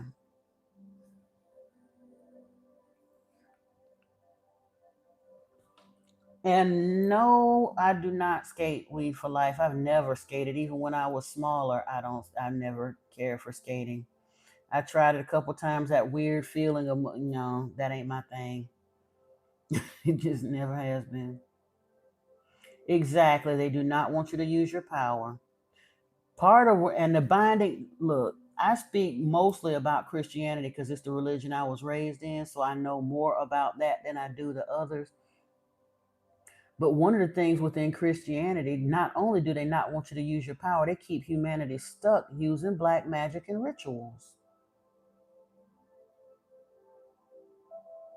Because, honey, the religion itself is a vehicle of Yahweh worship. Yahweh has always hated humanity ever since he was Enlil. The one who our actual progenitor is his brother, Enki. Yahweh is a military tactician. He didn't participate in the Adamu project. He didn't bring philosophy, art, music, agriculture, any of those things. He is a warrior. He is the destroyer, according to his own word. That's what he told Abraham he was. I am El Elyon, the destroyer. Don't get it twisted and don't deviate left or right. Keep moving. So they literally want to keep it because religion, the word religion, comes from the Greek word religare. It means to bind or hold back. Religion is a control point to keep humanity enslaved mentally, financially, morally, and everything else. That's why they don't teach us the truth. They know it. Yeah, a seminary trained priest knows anyway. I'm not gonna say a lay preacher doesn't know because they didn't get a chance. But a seminary trained priest does know this information, but they're also told not to teach it from the pulpit. And I've had a couple of different seminary trained ministers tell me that.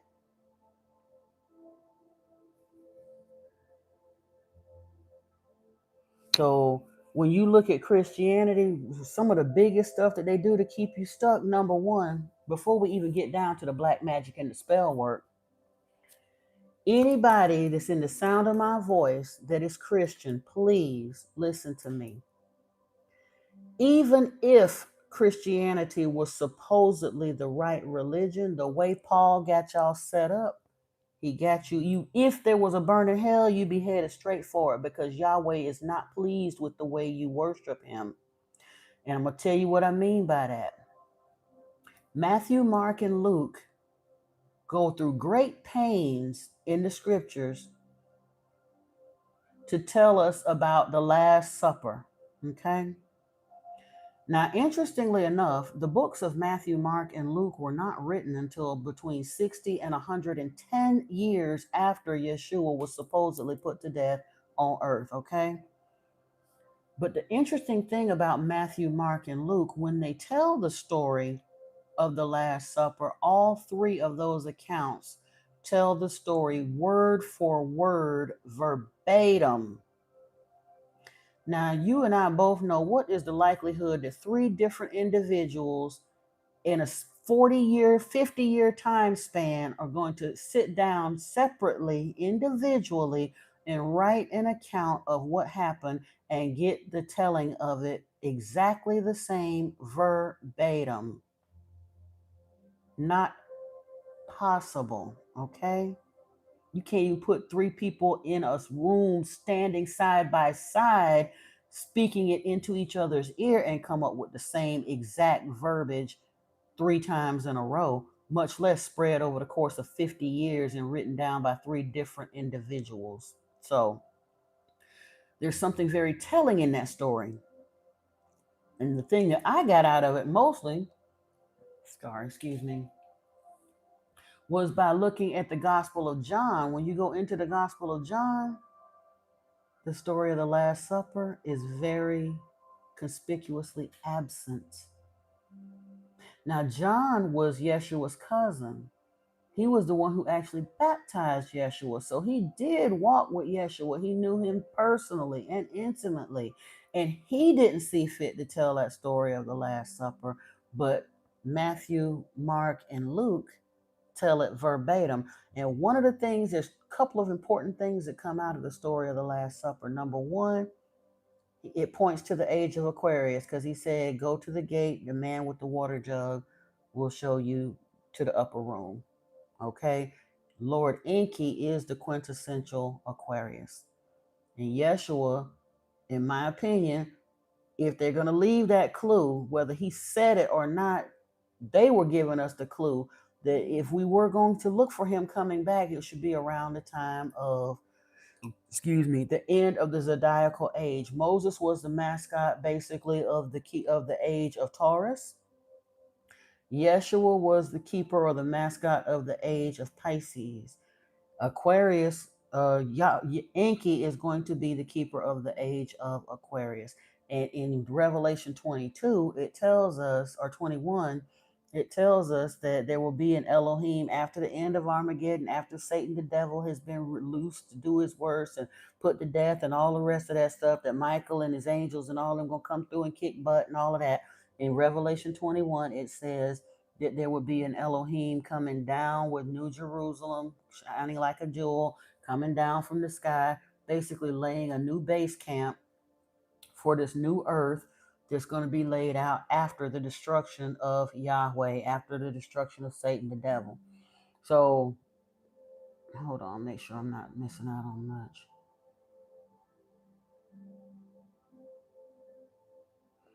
Well, if you have a hard time listening, Mafia Project, go on about your business. Hey, Scurvy Jenkins, what's up? What's up? I do read cards on my other channel. I just don't read cards over here, King David. I didn't hide from nobody. I got readings on this channel.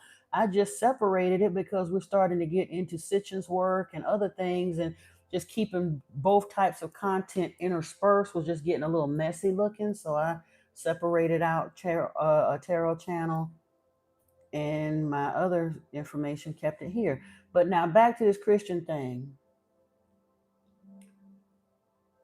By the other part that gets me with the whole story of the Last Supper is the part where they basically are trying, Christians would tell us that Yeshua, his institution of that drink of my flesh or drink of my blood and eat of my flesh at the Last Supper, when he said he was creating a new covenant with them, that was what was basically freeing Christians from the Mosaic law.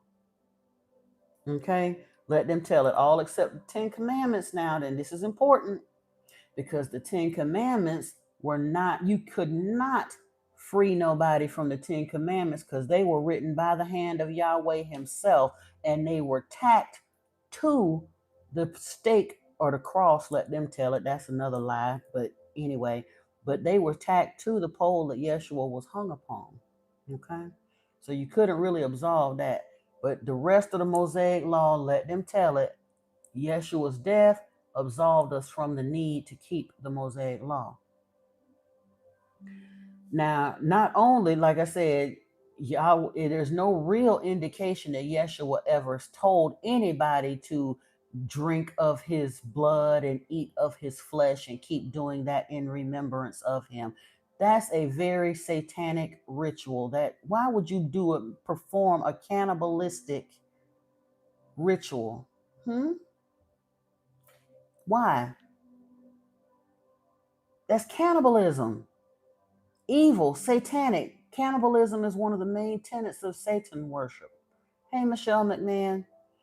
Now, if you go to Deuteronomy, it'll tell you any man hung from a tree is cursed. If you allow him to hang on that tree past nightfall, even the land is cursed. Paul turned around in Ephesians and said that it was good that Yeshua was willing to bear that curse for us. Again, this is a lie. Christianity tells you that he needed to die for our sins, to buy back our sinful nature. Well, I'm so sorry. I got a question for you. What kind of God would demand that his son die to cover up his faulty creation? If he's genuinely the true Alpha and Omega Sky Daddy, he should have known Adam and Eve was going to mess up. But yet he let their sin go unchecked for thousands and thousands of years. And then Yeshua had to die to buy back our sins like 4,000 or 5,000 years after Adam and Eve sinned. Really? Really?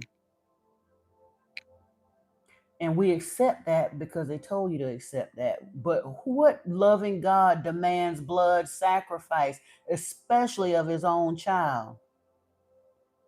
Oh, the one that demanded all that blood sacrifice, that told Abraham to go cut his son's throat, the one that allowed the concubine girl to be violated all night till she died, the one that said that he was going to unalive the entire nation of Israel at the foot of Mount Sinai.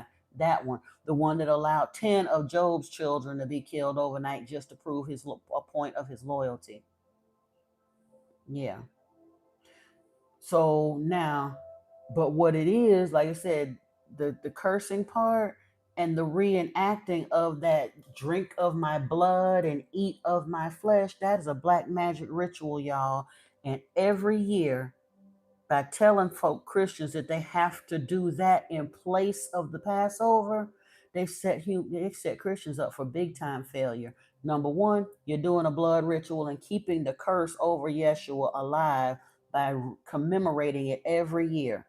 You reenact the plays with him marching the cross up the hill and celebrating that him being splayed out on it. You're wearing the murder weapon around your neck, got it on a bumper on your car, put it on the top of your churches, and all the rest of that. You're celebrating his death, number one. And then turn around in that ritual saying, well, you're celebrating his resurrection, but you sitting up there and taking this communion, drinking of his blood and eating of his flesh, a carnistic, satanic, cannibalistic ritual celebrating his death from being hung in an accursed manner on a tree, and making sure you do it every single year, and then topping it off with a so-called festival supposedly celebrating his resurrection, but it's a fertility ritual to Diana and Asherah, talking about the resurrection Monday and all the rest of that stuff, Easter Sunday and resurrection Monday. What do a rabbit laying chicken eggs have to do with Yeshua? It's a fertility ritual, people. High black magic. And at any of the rest of the stuff,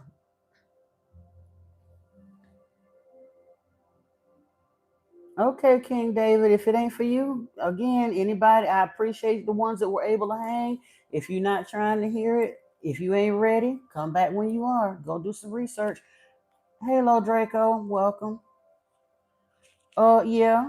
And the Dogon people of Mali been talking about the folks, the fish people of Sirius B for hundreds and hundreds of years. But we on something different right now. Now, as far as the other part of Christianity, this is what I want every Christian in the sound of my voice to understand. Even if you don't want to believe me, what I just said, go look in Deuteronomy about the curse. Go look at all of the rest of that stuff. If you don't want to believe none of that, I want you to consider something else. Number one, when the Jews were given instructions for the Passover, Yahweh told them that they were to keep the Passover forever. There was nothing that could remove the obligation for them to keep the Passover. Now, within Judaism, if someone wanted to worship Yahweh, they could become a spiritual Jew. If they were not a born Jew, they could become a spiritual Jew, but they had to keep all of the same laws that a born Jew would have kept, a religious Jew. So they will become a spiritual Israelite in order to be pleasing to Yahweh. Okay?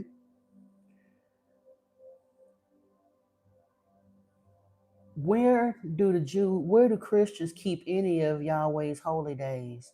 Right there in the 10 Commandments, it says, thou shalt not kill, thou shalt not steal, thou shalt not covet thy neighbor's wife. Thou shalt keep my holy days unto me holy.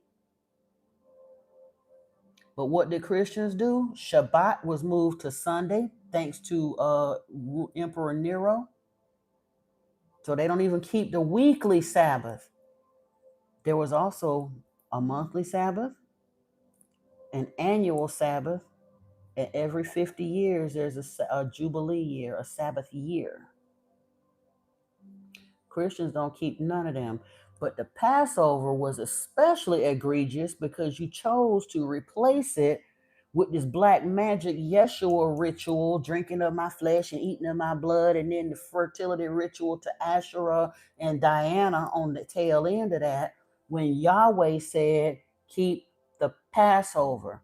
And no Christians on this planet do that, because if you go back into the Mosaic law, the way that Passover must be kept, you are to take a yearling goat or ram, and it must be slaughtered. You must serve it with bitter greens. You must serve it with unleavened bread. And that household must not have leavened bread at all in it for 7 entire days, starting with sundown on Passover, for another whole 7 days. The household cannot have any leaven nowhere in that house. When you go to eat the Passover meal, you must dress ready to roll with the sandals on the feet and your full garb to be prepared to leave in the middle of the night, and you must consume that entire goat or ram or sheep or the entire sheep or ram that night. There were to be no leftovers, period.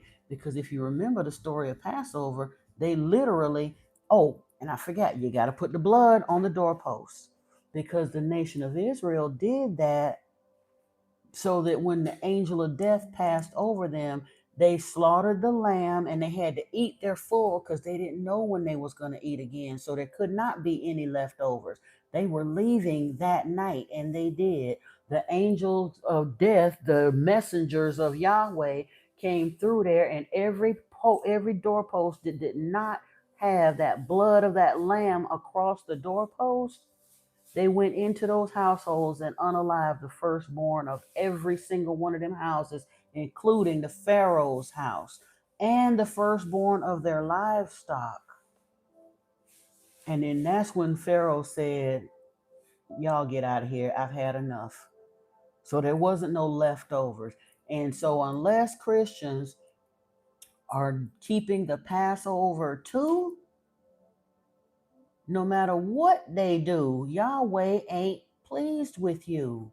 You worship him as Jehovah, but you have not kept his primary instruction, which was to keep the Passover. He don't give a flip about Yeshua. Yeshua is Enki's boy. That was just another little thing that he had on the side. He could kill two birds with one stone by turning around and orchestrating his death, and then turning around and using that story to get his people, to trick his people into serving Yahweh Jehovah. But he don't care nothing about Yeshua. So all of that adoration you put, in fact, you know how you know he don't care nothing about Yeshua? Because he tell y'all to pray in Jesus' name. And when you say in Jesus' name, Jesus means hail Zeus. That is doubling right back to Yahweh.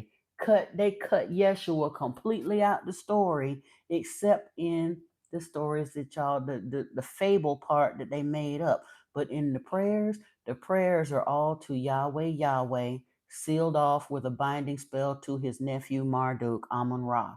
Amen.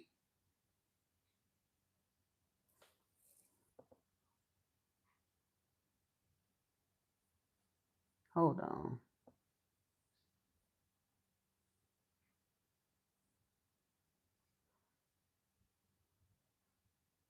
Oh yeah, Halo Draco. They do communicate telepathically. I mean, people that have actually been on craft in modern times will tell you that. My daughter told me that when she went up, when she was dealing with them, she said that it sounded almost musical, but they were talking to her telepathically. It wasn't through their mouths.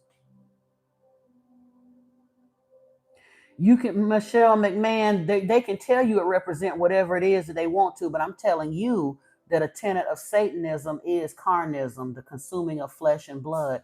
That is not something that John, the one disciple, the one apostle who actually walked with Yeshua, does not mention that in the gospel. The other three that do talk about instituting that eating of the flesh and drinking of the blood, that's not a real gospel account, because again, I'm going to say it one more time in case you didn't hear me when I said it the first time.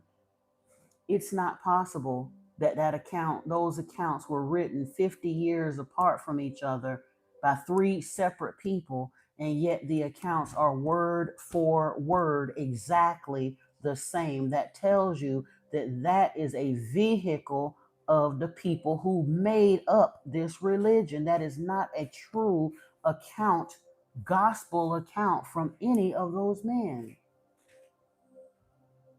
So they can tell you it represent whatever they want to represent.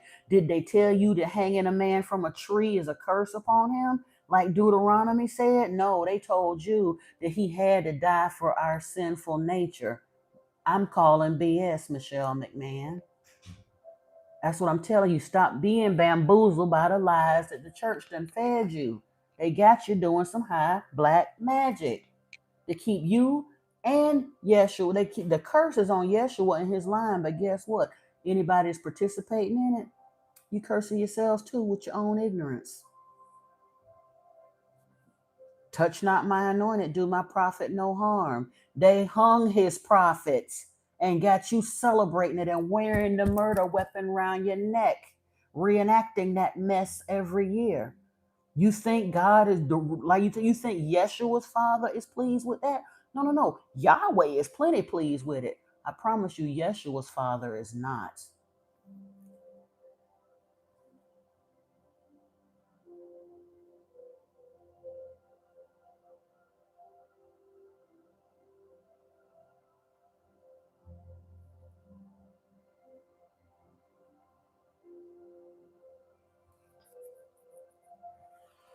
Mm-mm-mm. Trying to tell you, don't take my word for it. Go look it up. Go look at Christians. If you don't do nothing else, go look at the origins of all of your holidays. That should tell you right there you in some mess. You don't know what you're doing. Valentine's Day, Lupercalia. Easter, Feast of Diana, Ostara, Feast of Ostara. Christmas, the Saturnalia. Halloween, Day of the Dead. And even Thanksgiving, that's a secular holiday, but it's in the same kind of sort of spirit of Christianity. That's a bunch of BS too. I don't even know why anybody, people of color, still celebrate Thanksgiving. Because truthfully, that was just them celebrating the fact that they was able to unalive the indigenous people here and that they didn't die. That ain't nothing. No indigenous people or people that are related to the indigenous people on this country need to be invested in celebrating. Just do it. You said, I'm sorry, how do we separate from religion and take back our power? Why do you think I'm sitting here doing what I'm doing, God Moves Ministry? I'm teaching because Yeshua put it in my mind and heart to do so. I started reading all of that information because Yeshua led me to it. And then I obey and I keep coming on here and talking to those who want to hear and know my channel isn't big and it may be 10, 12, 14 people listening. But eventually, if I keep talking about it, it keeps spreading because I'm not saying anything that hasn't been said. But I also realize everybody's algorithm is different. Not everybody knows who Paul Wallace and Mauro Bellino and Billy. Well, some people know who Billy Carson is, but Billy Carson speaks from more of the alien agenda aspect of it. He's not tying this in and how it relates to the scriptures. People didn't really listen like that to Zechariah Sitchin when he was putting the work out. They're like, oh, I read Zechariah Sitchin. I love this, I love that, but they're really not doing nothing about it because they had to see it from a different angle and a perspective. Time is here for that. That's what I'm here for, and several others like me. But the main way we can separate from religion is to understand that we have the right and the responsibility to do so. God Moves Ministry. Inky said that we have a worship gene installed in us and we have the ability to turn it off because he gave it to us. He installed it at Yahweh's insistence. I'm not gonna call him Enlil because it's just too confusing for people that don't understand, but same thing. His brother Enlil Yahweh insisted that we have a worship gene installed in us. And Yahweh, and I'm sorry, Enki did it because Yahweh had command of earth and he had run back to Nibiru and everybody else gave him the go ahead. But Enki was the geneticist on the project. So when he he went ahead and fulfilled Yahweh's specifications, but he felt guilty about that. And so, since he gave us the worship gene, he also gave us the ability to turn it off. That's why Yahweh had such a shit fit when Eve turned her worship gene off. They said it was sin and we eating of the apple and all the rest of that stuff. He told her the truth. And Yahweh had a fit. He painted his brother as a devil and tossed Adam and Eve out of the garden and started spinning that lie for thousands and thousands of years to keep us mentally stuck and use religion to further bind us and bind us and bind us.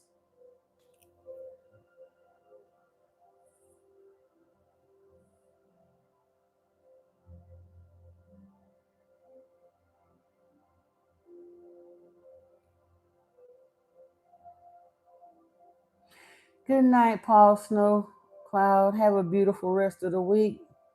And you keep up the faith as well. Love you back, brother. I understand God moves ministry. Look, my mother wouldn't let me burn incense in my house. I couldn't have crystals, none of that. They're afraid of what they don't understand. And again, anything that could actually help us, they talk mightily against. And main reason they don't like incense, Yahweh don't like incense. Incense attracts certain angels and stuff, but demons and all that hate most of those holy wood incenses. We were talking about in that live stream I was telling you about. I'm wearing a purple dress and it talks about Leviticus and First and Second Kings and the nature of Yahweh. I discuss and we read in there in Leviticus the account of when Moses and Aaron went into the temple with the nation and they slaughtered like six, it was either six or seven animals to Yahweh, and he came down and ate the animals and the fatty part, and they were in there throwing the blood and this and that. Aaron's sons, to clear the air after they had finished that horrible blood bath and Yahweh coming down, they done did the burnt offerings and the fatty thing, and he then came down and consumed the blood and the fat and all that.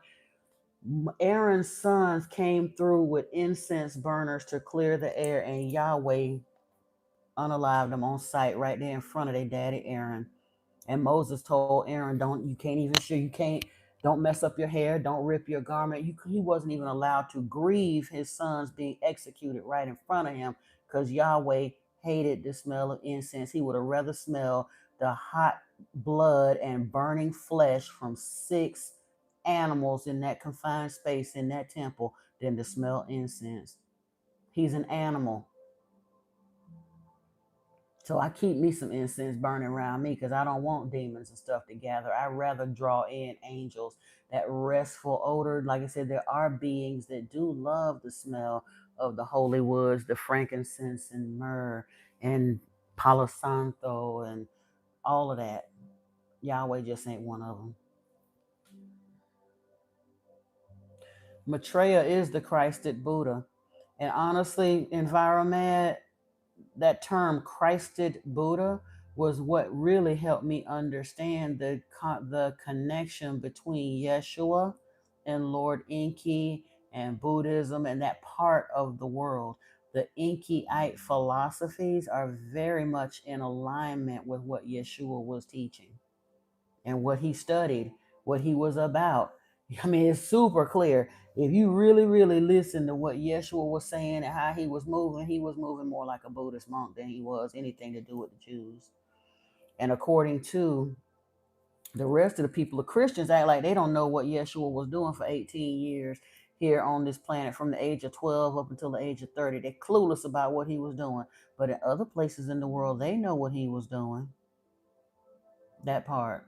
And they said he was in India studying under Babaji. He was in the Himalayas with the monks there. He went down, came up through the tour of the pyramids in Africa, starting down in Ethiopia, working his way north. All of those good things. He was on an 18-year spiritual sabbatical, learning and growing and expanding his consciousness. And when he came back into Jerusalem, he went on a 40-day initiation fast into the wilderness and came out swinging. He became Christos in the wilderness. But like I said, Maitreya became Christos. People act like Jesus Christ is a name. It's not. Christos, there was a lot. There have been plenty of other Christos before Yeshua. He was just the most recent one and the most popular one because of the stories laced around him. But it's interesting, and again, Christians completely miss the the point of what Yeshua was doing and saying, because he basically said, did I not tell you ye are gods? Number one. Then he also said, the kingdom of heaven is within you. Then he also said, greater things than I have done will you do. Then he also said he'd not leave us as orphans, that he would send Holy Spirit as a helper for us, that in his Father's house there were many abodes. There he goes to prepare a place for us. But the main thing, that many things, greater things than I have done, will you do. And the kingdom of heaven is within you. Those are things that people really need to understand. Yeshua was not telling nobody that they got to die. He got to die on the cross. They got to die, and their heavenly reward. Christians spend all of their life looking to suffer here on earth so that they might get a reward on the other side. That is not what Yeshua said. He was trying to teach people how to find enlightenment right here in this lifetime, right here on earth. How to become Christos in one lifetime, right here on earth. He told you to do it. Even Enki said that when after he got baptized, he said, "This is my son, the beloved, whom I have approved. Follow him, believe him. For God, Elohim, Enki, so loved the world that he gave his only son, Yeshua, so that whoever believed like him might not perish, but attain eternal life." Now they mistranslate that and say whoever believe in him. So they think that just believing in Yeshua is all you got to do. No, no, no. That is not what Yeshua said. You got to actually walk his walk. Talk his talk and walk his walk. And that's the part ain't no Christians on this planet today doing. None of them. Hey, Shawanda Sheree. Happy Monday to you as well. It's a week of great fortune. Ashe. I believe it.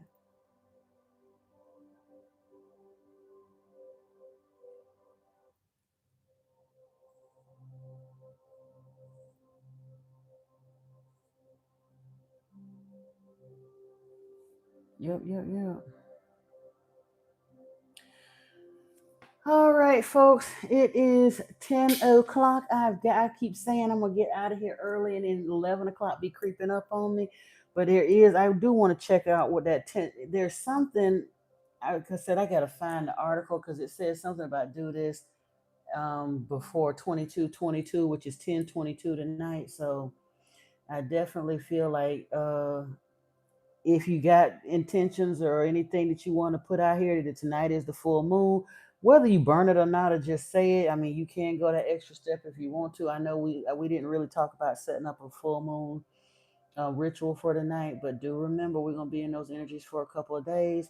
And like I said, I will actually upload the pick a card reading as soon as I get off of here. It should have uploaded by now, and I'll go ahead and premiere it tonight so that you can have it. Okay. Anybody else with a question or comment before I go? Hey, Derek. You been wondering about me? What you been wondering, Derek?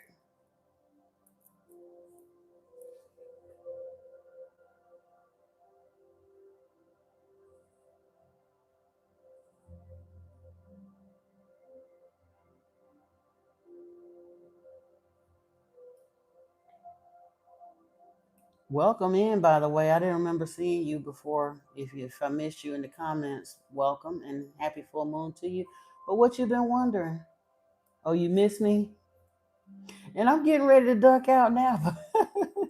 Oh, you're welcome, my dear. You are so very welcome. And I will be, oh, you are welcome as well, Antoine. All of you are so very welcome. Tomorrow night, I'll be on live on Anunnaki Oracle Priestess. And we'll still be in the full moon energies if anybody wants a specific little mini reading, or other than that, I'll just do a collective reading. And then I'll be back here Wednesday night on Modern Mystic Messages so we can talk about something else spiritual or answer questions, whatever, do what we do. All right. Thank you all again for joining me here this evening. Peace and blessings to you. And until next time, have a beautiful, beautiful rest of your day. Namaste.